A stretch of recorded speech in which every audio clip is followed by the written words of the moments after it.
Sekali lagi saya ucapkan selamat Natal, selamat Tahun Baru ya, dan hari ini kita ada di tahun yang baru 2025 dengan tema yang baru tentunya ya. Dan temanya itu gimana ya? Nggak beda jauh sama baru ya, yaitu sesuatu yang baru gitu ya. Jadi tahun 2025 bulan Januari, tema bulanannya adalah sesuatu yang baru. Dan minggu ini kita belajar meninggalkan yang lama ya, atau kalau bahasa gaulnya adalah move on gitu ya. Jadi kita mau belajar hari ini tentang meninggalkan yang lama ya. Dan kita buka ayat pas kita dari 2 Korintus 5 ayat yang ke-17 ya. Mari kita buka 2 Korintus pasal yang ke-5 ayat yang ke-17 ya. Demikian firman Tuhan. Jadi siapa yang ada di dalam Kristus, ia adalah ciptaan baru. Pertanyaannya, siapa yang ada di dalam Kristus? Angkat tangan. Wih, mantap. Berarti kita semua adalah ciptaan baru.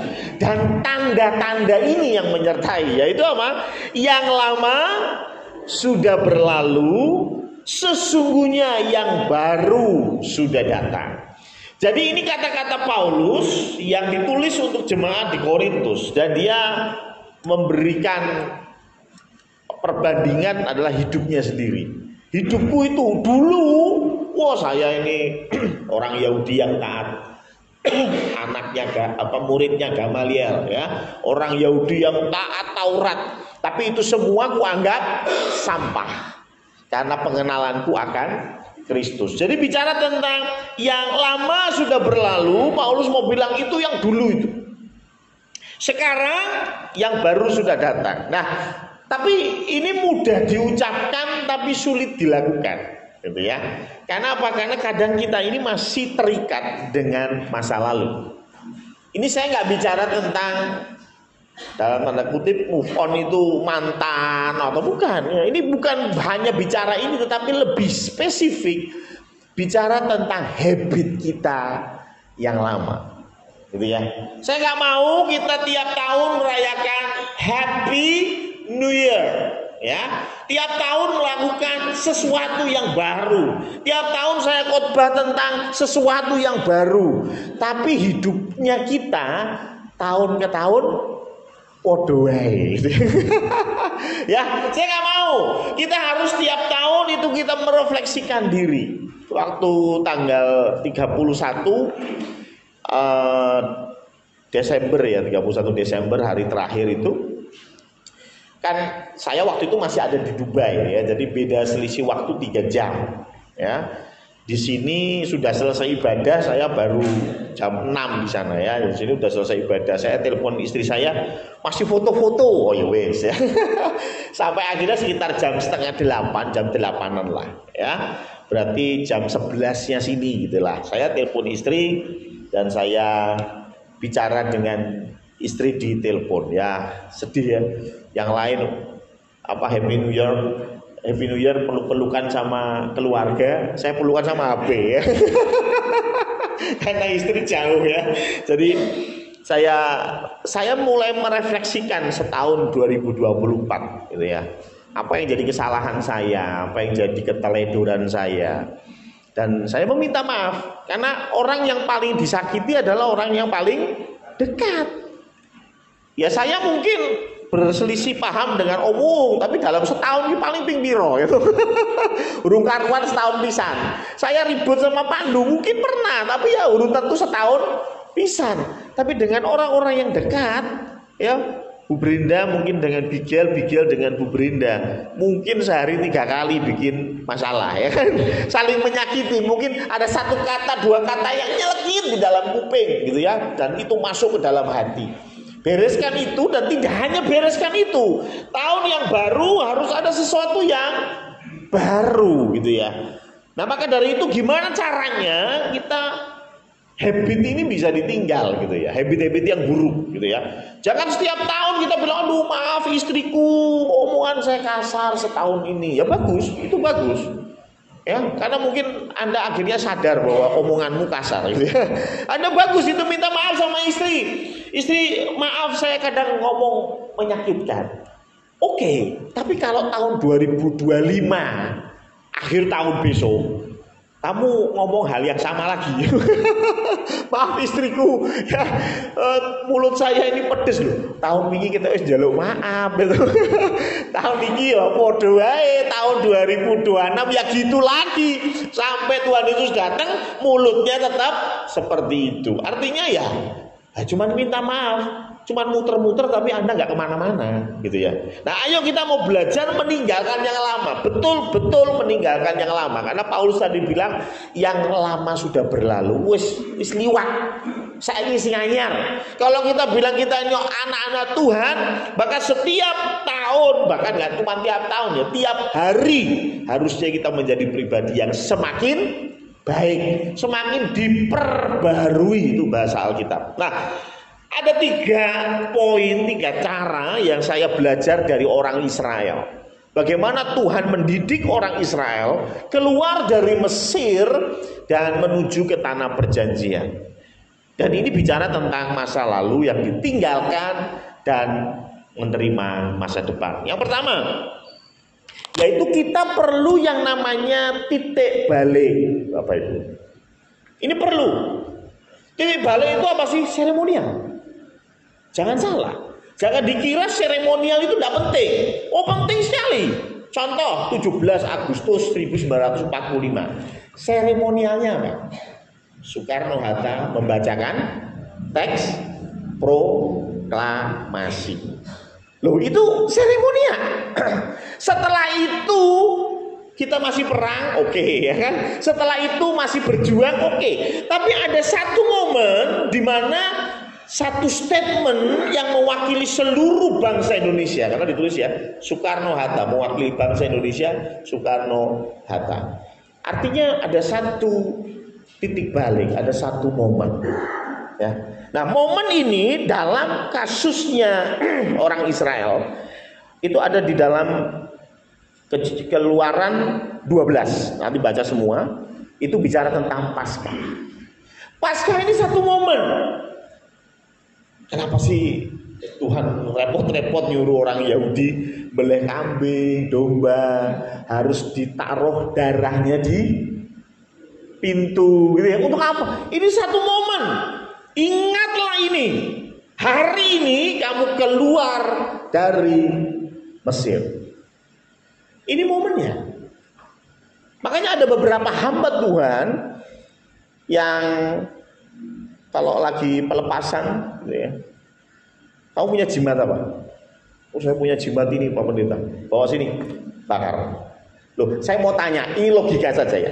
Apakah nek jimat ini dibakar ini setan ini kebong? Jujur. Kalau ini jimatnya dibakar, apa setannya itu terbakar? Setan itu juga roh loh. Betul ya? Wah, saya punya jimat guci Pak Pendeta. Gucinya bawa sini, pecahkan dalam nama Tuhan Yesus. Saya mau tanya, apa ya setannya ora iso pindah? Saka guci pindah ning panci, iso ora? Iso ya toh. Lah terus ngapain kita mecahin guci yang harganya 7 juta kan gitu ya. Lah yang penting gucinya tetap disimpan Pak Pendeta ya. Karena mahal ini ya. Setannya aja diusir gimana Pak Pendeta ya. Bukan masalah gucinya, tapi ini satu momen. Paham ya? Ini titik balik. Ini titik balik. Tuhan saya mau A, ini titik balik saya. Maka dari itu ketika kita mau meninggalkan, maaf ya, tadi dunia kelenek gitu ya. Biasanya pendeta pasti begitu, ya. Jimatmu mana kumpulin sini. Setelah itu apa? Bakar. Ini satu momen. Ingat ya, hari ini jimatmu dibakar. Ini satu pertanda kamu mau bertobat. Sudah? Oh, belum, baru mau ya, baru komitmen kayak tadi proklamasi, baru ngomong bahwa bangsa Indonesia adalah bangsa yang merdeka tenan opo ora yo keri ya. Terus yang penting momennya dulu, yang penting titik baliknya dulu. Ketika orang Israel menyembelih kambing domba, taruh di atas darahnya. Pertanyaannya, sudah sampai tanah perjanjian?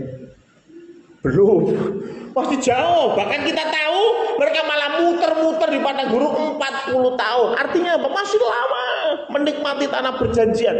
Tapi ada momen, ya, saya nggak tahu apa yang mau Anda tinggalkan, hal buruk apa yang mau Anda tinggalkan.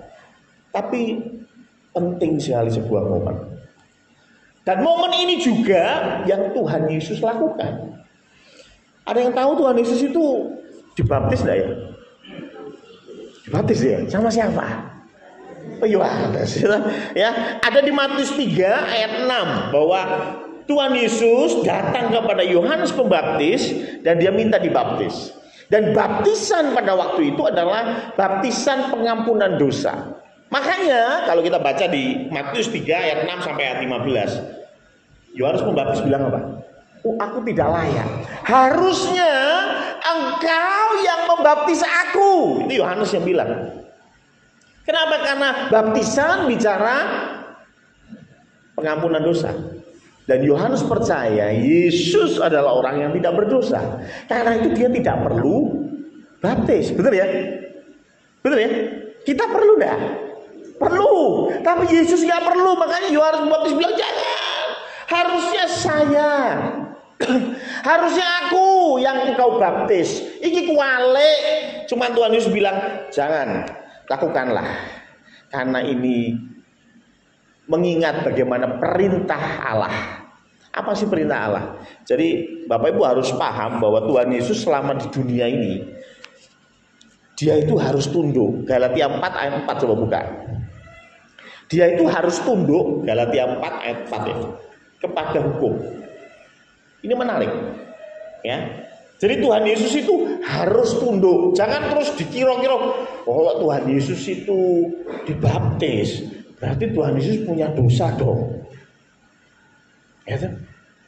Jangan keliru karena Galatia 4. Tetapi setelah genap waktunya, maka Allah mengutus anaknya, sapa iku?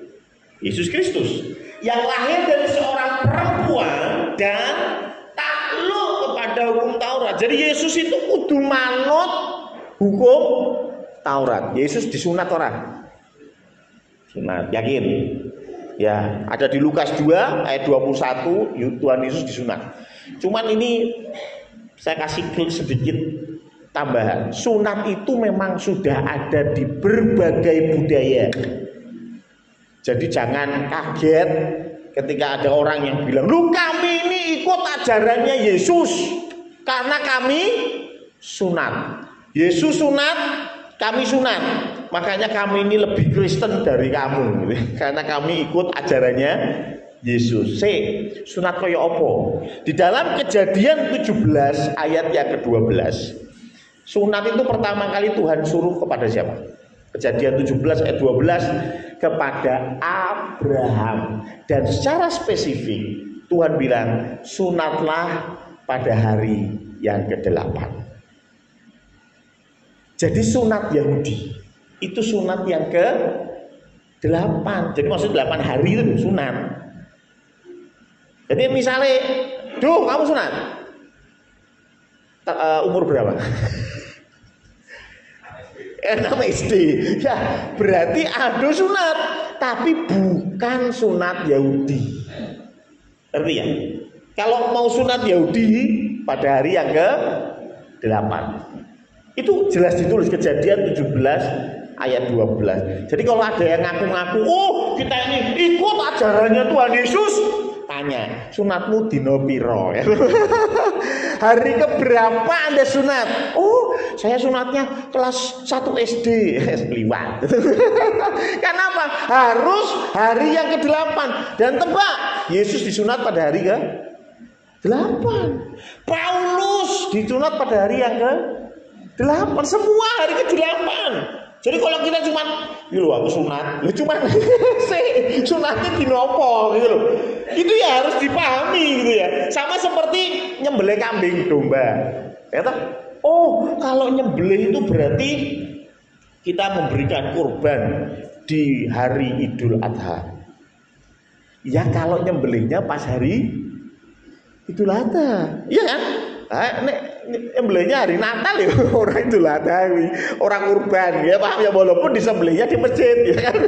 Paham ya? Jadi ada hari khususnya gitu loh. Nah di dalam sunatnya Yahudi 8 hari, dan tebak Yesus sunat pada hari yang ke-8. Di dalam Yahudi konsep orang dewasa itu umur 12 tahun. Umur 12 tahun itu dianggap sudah akil balik. Maka dari itu umur 12 tahun ada sebuah upacara, namanya upacara bar mitzvah. Anak hukum, bar itu anak, mitzvah itu hukum. Jadi anak hukum. Sebelum umur 12 tahun, dosanya, kesalahannya itu tanggungan orang tua. Makanya belum jadi anak hukum. Tapi begitu 12 tahun lebih di dalam upacara bar mitzvah, maka dia dianggap sudah dewasa, bahwa dia bertanggung jawab atas tindakannya.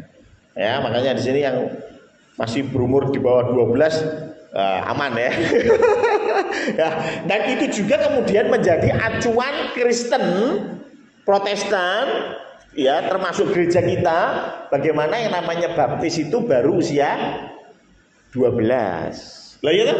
Karena sebelum usia 12 yaitu masih urusannya orang tua, ya kan? Tapi lebih dari 12 sudah dianggap dewasa, sudah memahami, karena itu ini jadi anak hukum. Tuhan Yesus bar mitzvah? Iya. Makanya ditulis di dalam Lukas juga, pada umur 12 tahun Tuhan Yesus ke bait Allah. Ngapain? Dia bar mitzvah mau kuwi. Makanya ketika dia pulang ke rumah ketinggalan. Do you know kenapa? Kenapa kok ketinggalan? Kan ditulis ya, ketinggalan ya, sampai bapak ibu balik lagi, terus ternyata Tuhan Yesus sedang berdiskusi dengan imam-imam di bait Allah. Karena begini, kalau masih kecil, masih belum akil balik, anak itu pasti ikut ibunya. Kalau sudah dewasa, maka dia akan ikut bapak-bapak. Zaman dulu kalau pergi itu jalan kaki, karena itu akan dibagi. Laki-laki itu pasti di depan dan di belakang untuk jaga rombongan kalau ada perampok dan lain sebagainya. Perempuan dan anak-anak itu di tengah. Pasti begitu. Formasinya nggak ada ceritanya Aldo sama Endah gandengan berdua. Rano itu. Ya Aldo di depan bawa senjata, Endah dengan ibu-ibu dan anak-anak, ya kan? Nanti setelah sampai tempat peristirahatan baru kumpul, ya kan? Tapi kalau dalam perjalanan enggak. Ketika berangkat, Tuhan Yesus sama siapa? Mbokne. Ketika pulang, nah ini yang jadi masalah. Bapaknya masih mikir Yesus sama Mboe.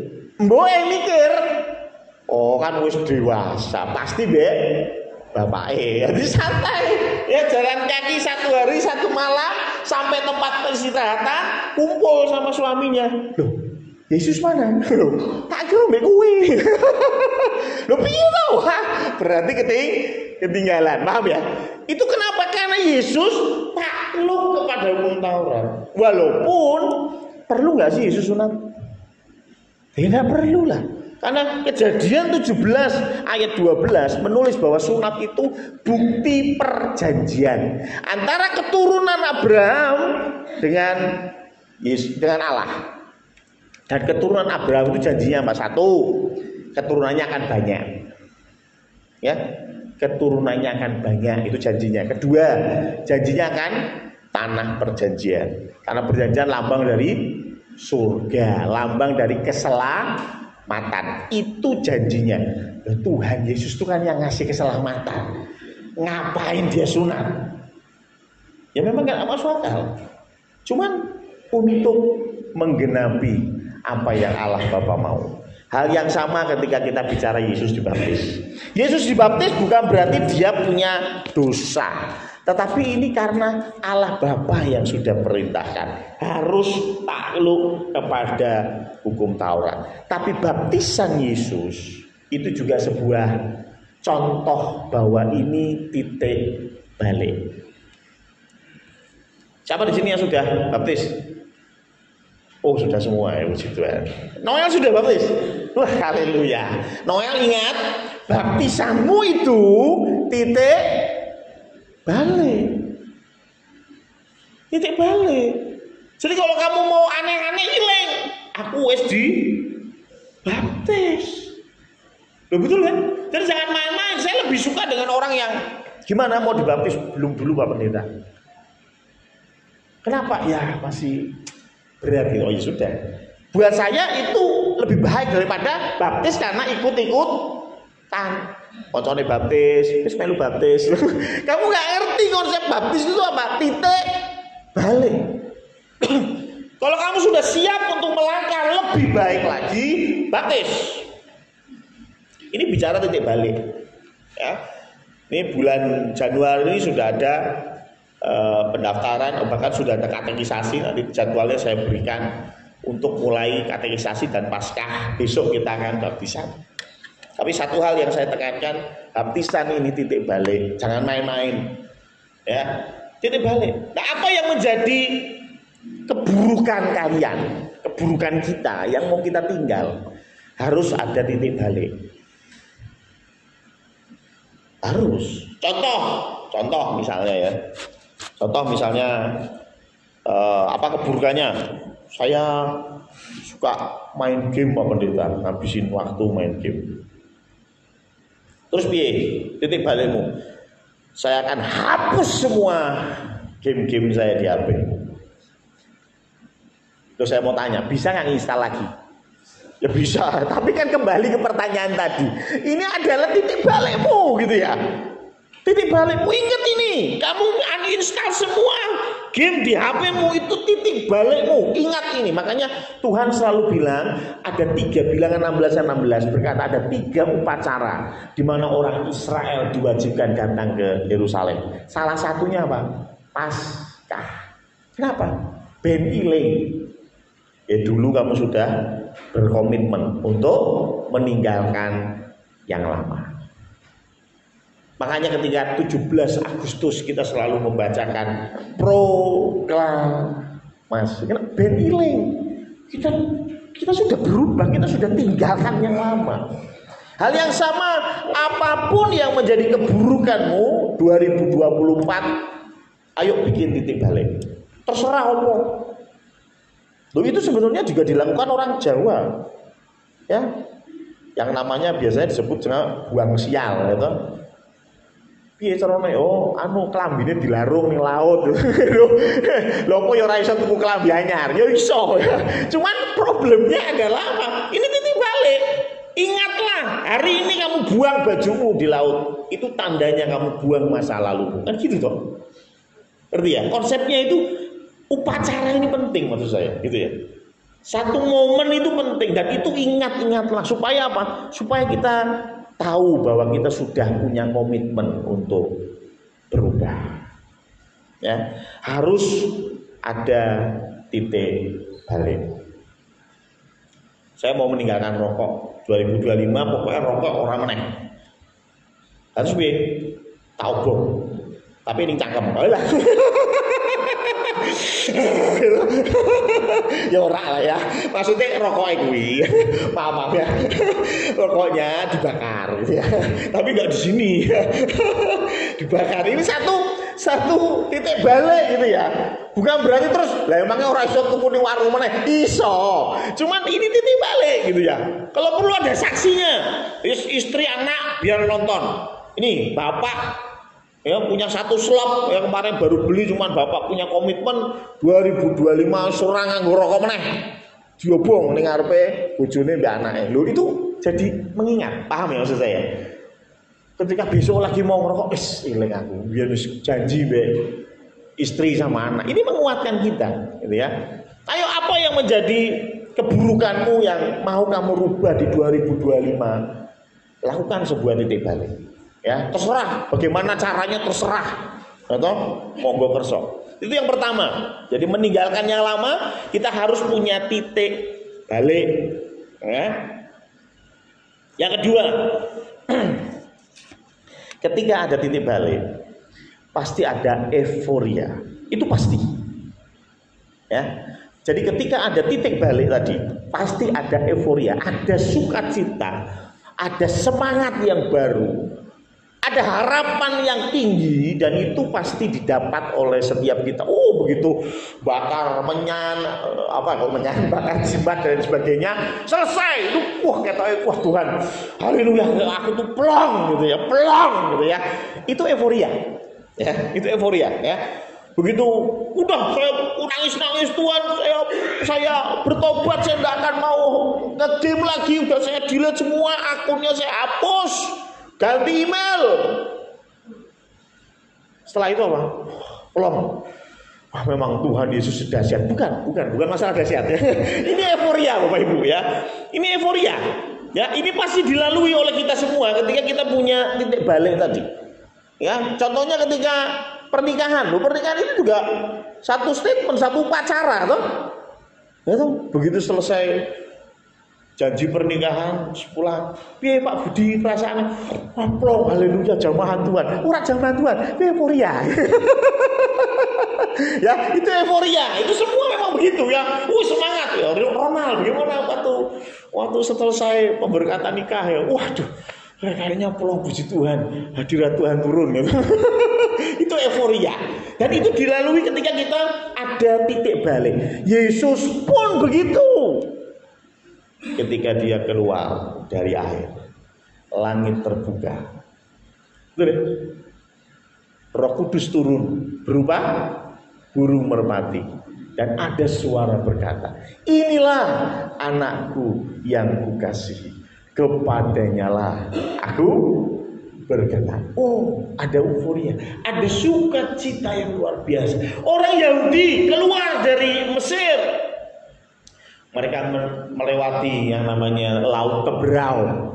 Kalau zaman dulu namanya Laut Kolsom ya, zaman tahun-tahun nggak enak ya. Kolsom gitu ya. Laut Teberau. Ketika mereka nyebrang dipimpin Tuhan, apa yang terjadi di dalam Keluaran 15, kita bisa baca bagaimana Musa memuji Tuhan. Musa itu luar biasa, dia memuji Tuhan. Gampangnya kalau sekarang bikin KKR,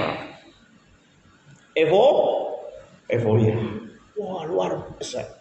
Luar biasa. Ya, setiap kita pasti akan melalui itu, gitu ya. Satu euforia. Tapi ini yang kedua ya, euforia kita pasti lalui. Tetapi jangan terlalu happy. Karena yang ketiga ini. Yang ketiga adalah imanmu akan diuji. Ya. Jadi yang pertama ada titik balik, yang kedua Tuhan akan kasih euforia yang luar biasa, tapi setelah itu imanmu akan diuji. Begitu bangsa Israel keluar dari Teberau, 3 hari perjalanan, Keluaran 15. 3 hari perjalanan. Mereka bersorak-sorai luar biasa, memuji Tuhan. Euforia. Haus. Ketemu air.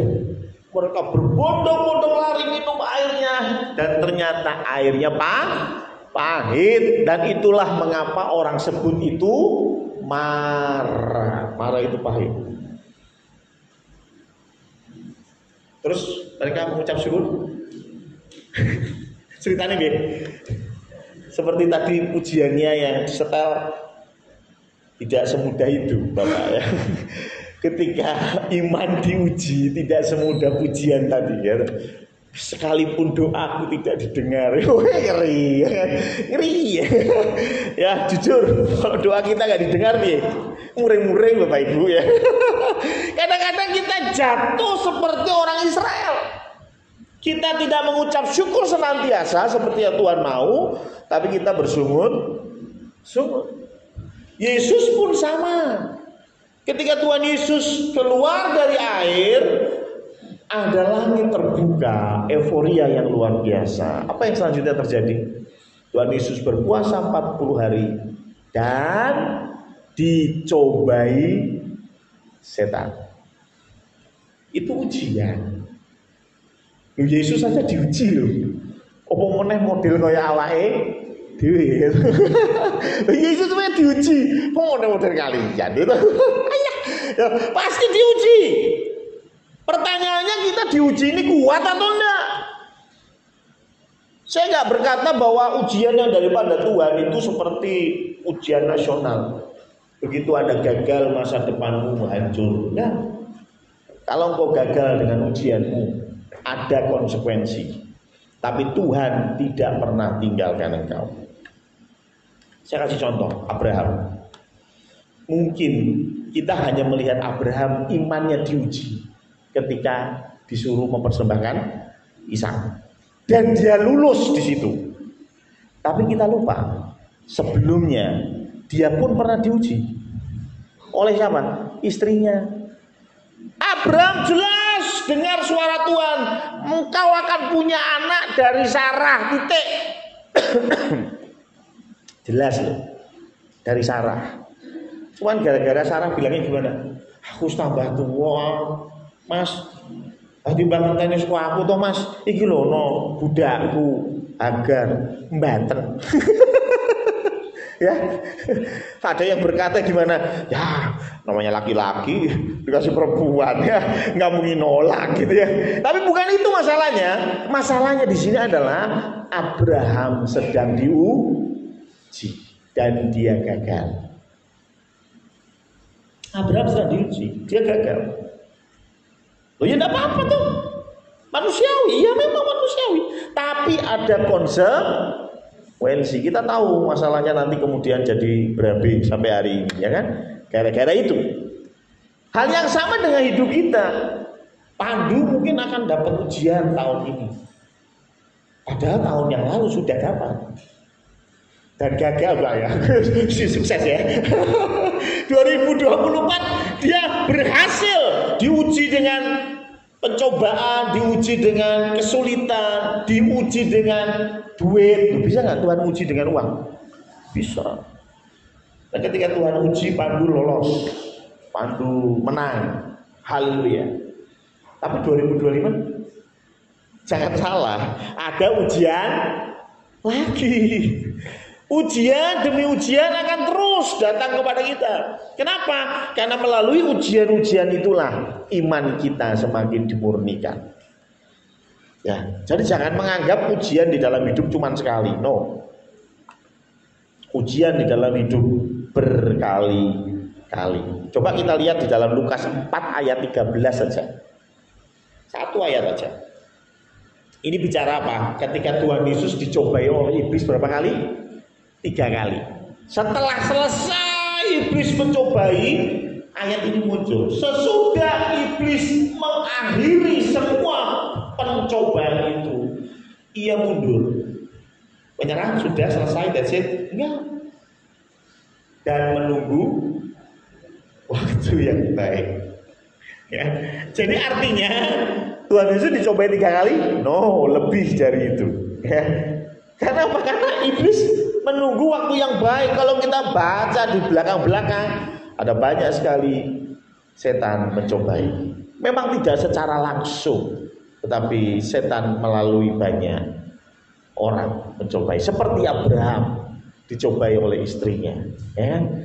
Hal yang sama dengan kita ketika kita mau meninggalkan yang lama. Ada banyak pencobaan yang akan datang. Ya. Seperti orang Yahudi pun, orang Israel pun ketika mereka keluar percobaan, pengujian atau ujian dari Tuhan yang pertama air. Tapi kita tahu semua gak cuma air ujiannya, betul ya? Bahkan mereka bersungut-sungut karena apa? Tiap hari kami makan mana? Bosan.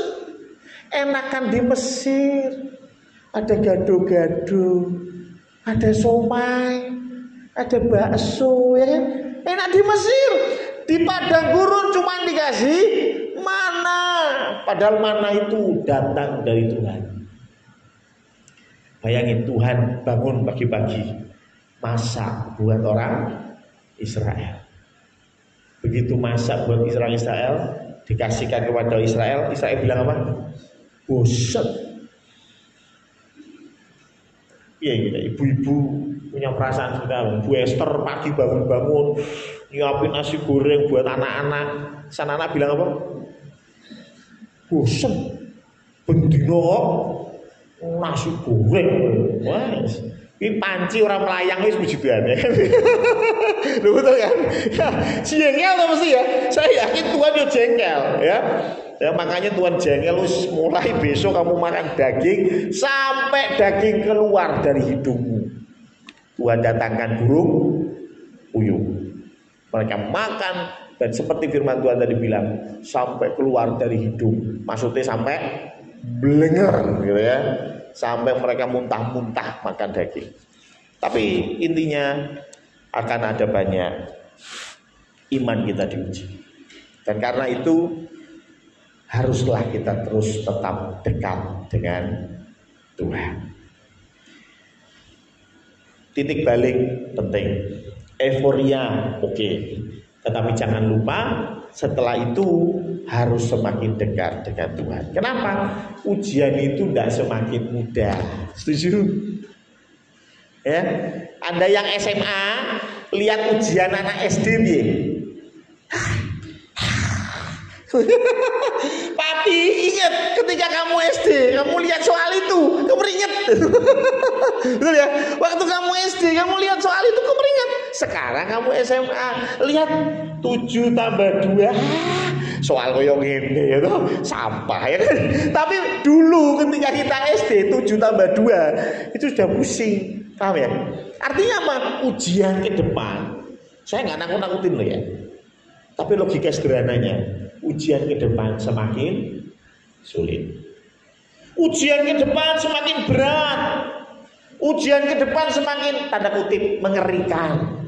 Tetapi satu hal yang pasti, Tuhan tidak meninggalkan kita sendirian. Karena itu ayo semakin bergantung sama Tuhan. Supaya apa? Ujian datang, kita tetap bisa lakukan dengan baik. Ya. Ini yang masih pacaran ada? Anda sudah sah ya. Yang masih pacaran ya kan? Hati-hati, pacaranmu itu juga ujian. Bigel pacaran enggak? Tenane. Oh ya, pasang status awas ya. Loh, kamu pacaran boleh nggak? Boleh. Cuman ingat ini juga ujian. Bisa gagal, bisa berhasil. Gagal ada dampak yang kamu akan terima. Ya kan? Ada seperti Abraham tadi, gagal ada dampaknya, pasti ada efeknya. Karena itu saya berdoa 2025 seberat apapun ujian yang kita terima, yuk kita semakin dekat sama Tuhan supaya kita bisa lalui ujian itu dengan baik. Ujian apapun, sakit, penyakit, tantangan hidup, ya kan, ekonomi. Ya kalau kita lihat kondisi global, wah akeh sing medeni timbang sing nyenengke ya. Tapi apapun itu ketika kita bersama Tuhan Yesus seperti Daud berkata, sekalipun aku berjalan dalam lembah kegelapan, tapi tongkatmu dan gadamu itu yang menghibur aku. Amin.